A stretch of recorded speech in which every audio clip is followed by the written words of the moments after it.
Hello বন্ধুরা, অনুরাগের ছোঁয়ায় এমন কিছু কাহিনী হতে চলেছে যা শুনে আপনারা বিশ্বাস করতে পারবেন না। অনুরাগের ছোঁয়া আজকের পূর্বে দেখা যায় মিসকা, হীরা আর বীরকে অন্য গাড়িতে তুলে দিয়ে মিসকা আলাদা একটা গাড়িতে চলে যায়। আর হীরা খুব ভালোভাবে বুঝতে পারে যে মিসকা তাকে ব্যবহার করছে, তাই হীরা কোনো মতে মাথা কাজ করে না। অন্যদিকে সূর্য হীরাকে ফোন করে বলে যে দীপা তাকে বলেছে হীরার অনেক বিরুদ্ধে প্রমাণ আছে আর তার জন্য সে খুব খারাপ ব্যবহার করছে। হীরাকে অনুরোধ করে সূর্য বীরকে ফিরিয়ে নিয়ে আসার জন্য, এবং হীরা তাকে সূর্যকে ভালোবাসে এমনটা মিথ্যা নাটক করে। হীরা সেটা বুঝতে পারে। হীরা ভাবে যে সূর্য বিশ্বাস করা ছাড়া তার কোনো উপায় নেই, ওই বাড়িতেই ঢুকতে হবে। এরপরে দেখা যায় সেনগুপ্ত বাড়িতে ফিরে আসার আগে হীরার ঘরে সূর্য গোপন ক্যামেরা ফিট করে রাখে। হীরা সেনগুপ্ত বাড়ির দরজায় এসে দাঁড়ায় ঠিকই, তবে দীপা আর সূর্য ঝগড়া করার নাটক করে। আর হীরা বিশ্বাস করে নেয় যে সূর্যের কোনো কিছুই মনে পড়েনি। হীরা মনে মনে ভাবে যে তার কথার মতোই সে খারাপ ব্যবহার করছে। এরপরে দেখা যায় সকলেই দীপা আর দীপার সন্তান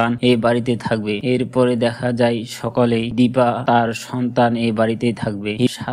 হীরার সাথে তাল মিলিয়ে সূর্য বলে যে সে কিছুতেই হতে পারে না। সূর্য রেগে যায় এবং নিজের ঘরে চলে যায়। হীরাও পিছু পিছু চলে যায়। সূর্য হীরাকে ওই ঘরে রেখে সূর্য বাইরে চলে যায় যে হীরা কার সাথে কথা বলছে এবং কি বলছে সবটাই রেকর্ড হতে পারে। এরপর দেখা যায় যে হীরা তার বসের কাছে ফোন করেছে এবং ঠিক সময় বম ব্লাস্ট করে হীরার সেনগুপ্ত বাড়ি থেকে বেরিয়ে যাবে। হীরার সব কথা রেকর্ড হয়ে যায় ওই ক্যামেরায়। অন্যদিকে দেখা যায় দীপা সহ সবাই দাঁড়িয়ে দেখছে। হীরা যখন ফোন রেখে দেয় সূর্য সহ দীপা সবাই ঘরে ঢুকে, তখনই দীপা হীরাকে বলে তোমার খেলা শেষ, তুমি ধরা পড়ে গেছো।